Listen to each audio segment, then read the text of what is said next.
I sat down earlier with one of those Democrats, Congressman Andy Kim of New Jersey, who is running for U.S. Senate as well. I started our conversation by asking why he voted no. Because we have a better bill. There's a better bill out there called the Countering Anti-Semitism Act that's bipartisan, is bicameral, and is something that would do a better job to be able to address the concerns of anti-Semitism, to be able to make sure, not just in terms of education and college campuses, but it would actually create a position for a national coordinator on anti-Semitism.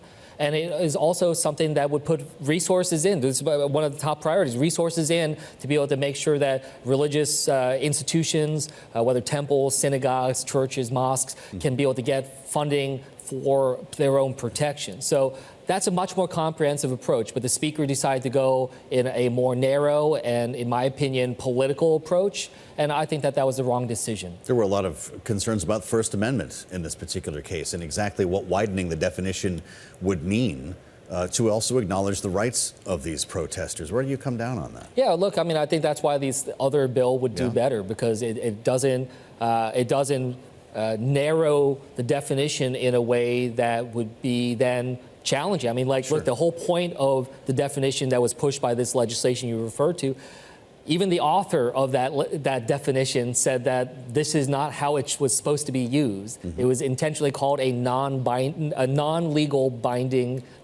binding definition. And then the idea that we would put it into U.S. law is the wrong approach. You've talked about protesting the 2003 war in Iraq when you were a college student. So let's be specific here. How do you balance protecting Jewish students from violence, from hate on campus, while also protecting the First Amendment? Yeah, well, look, I mean, I think there absolutely needs to be a place where every student can feel safe in their college campuses, within their communities, and that it does need to be something that is a priority.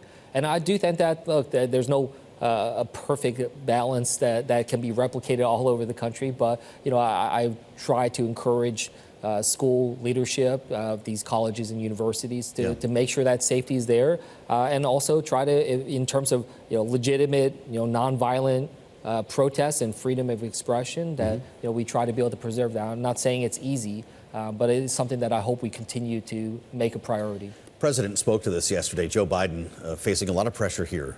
He was asked specifically at the White House yesterday if he would change his policy on Israel because of these protests, and his answer was a flat no. Was it the right one?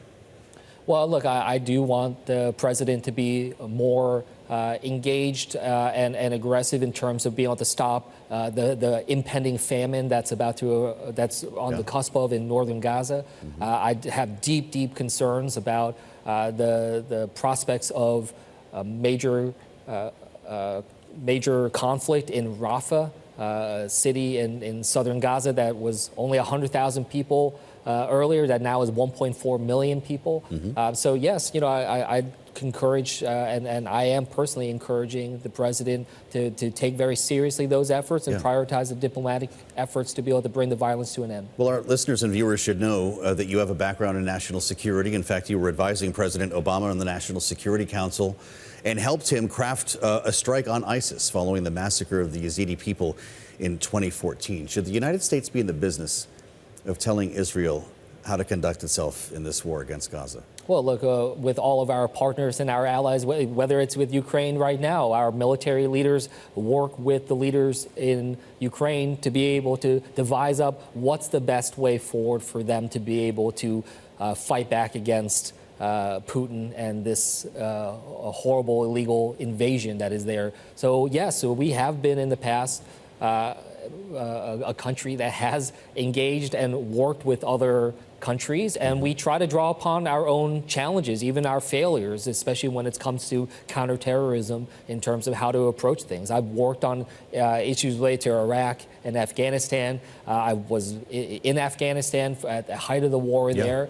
It teaches me some of the things that went right, but also how to avoid some of the terrible catastrophes and challenges that we went through. And I hope that that is something that can bring stronger action and avoid some of the same mistakes that could very well happen. You were an advisor to General Petraeus. General Petraeus and General Allen at the height of the war. Is the withdrawal from Afghanistan going to be a campaign issue? I should ask you, should it be a campaign issue? Well, look, foreign policy always should be, but look, Joe Biden takes a lot of criticism for what happened. Yeah, and look, the criticism should go across 4 different presidencies, 2 of each party. Okay. This was a 20-year failure, and it's something that we need to look at in that comprehensive approach. 20-year failure. That's Correct. how you describe the war in Yes. Afghanistan. It was a 20-year failure in terms of the overarching objectives. In terms of being able to degrade al-Qaeda capabilities, sure, we certainly saw that during the course of our effort, but what we saw was that mission creep, that change, and this, frankly, hubris to think that there can be a level of state building Yes. there that clearly was wrong.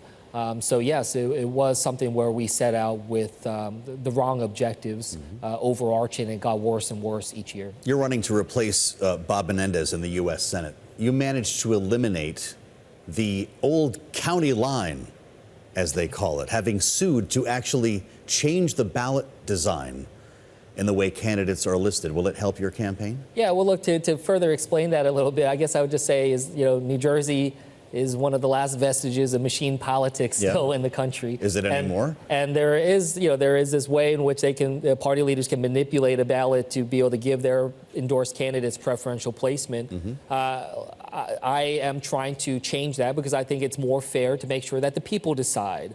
And we don't have these behind closed doors situations. Are you waiting for an appeal to resolve? What's next? Well, I think we've been able to resolve this for the Democratic primary this June. But the question is, how do we come up with a more permanent fix to this going forward? And that's something that I will be very engaged in to try to make sure that we have a fair ballot going forward in New Jersey. You're going to have some interesting choices to make in Washington before anybody gets a chance to vote in November.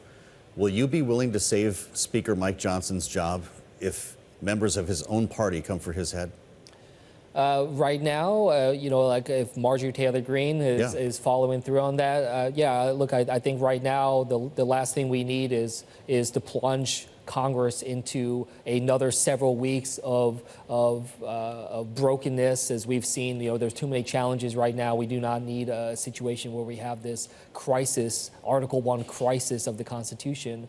So we'll see how things unfold, but it really also depends on what assurances we get from Speaker Johnson in terms of his willingness to work with the Democratic Party, and if he's willing to be a partner with Hakeem Jeffries in terms of what's moving forward and truly try to build a partnership there, I'd be willing to entertain that.